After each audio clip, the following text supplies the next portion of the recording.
एक बार एक गांव में एक बूढ़ा व्यापारी रहता था। उस बूढ़े व्यापारी के पास बहुत सारा धन और जमीन थी। उसके 3 बेटे थे। बूढ़े व्यापारी ने अपने सभी बेटों को बहुत अच्छे से पढ़ाया लिखाया। लेकिन जैसे जैसे वो तीनों बड़े हुए, वो सभी बहुत आलसी हो गए और वो तीनों कुछ भी नहीं करते थे।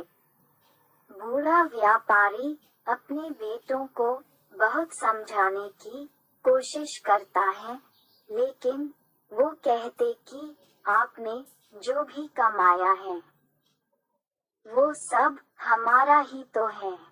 बूढ़े व्यापारी को उनकी बहुत चिंता रहती थी। इसी चिंता में बूढ़ा व्यापारी बहुत दुखी रहने लग गया।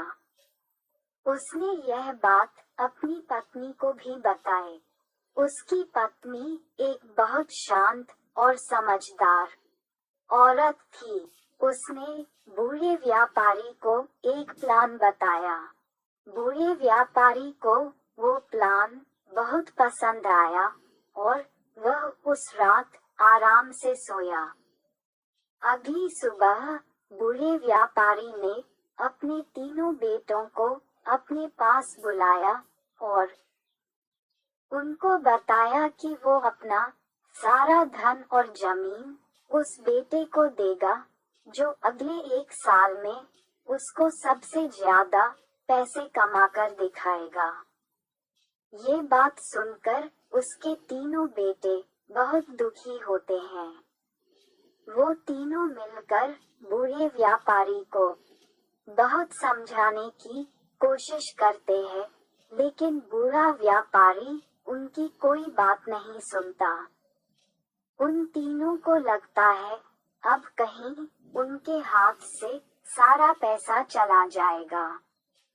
इसलिए वो तीनों काम की तलाश में शहर चले जाते हैं। उन तीनों को बहुत अच्छी नौकरी मिल जाती है। वो तीनों भी बहुत मेहनत करते हैं और बहुत सारा पैसा कमा लेते हैं। फिर 1 साल के बाद वो तीनों वापस गांव में आते हैं और अपना अपना कमाया हुआ पैसा बूढ़े व्यापारी को दिखाते हैं। बूढ़ा व्यापारी बहुत खुश होता है और तीनों को बराबर बराबर धन और जमीन दे देता है। वो तीनों भी धन और जमीन मिलने के बाद दोबारा खुशी खुशी काम पर चले जाते हैं। कुछ समय में ही वो तीनों मिलकर बहुत सारा पैसा कमा लेते हैं और खुशी खुशी जीवन जीते हैं।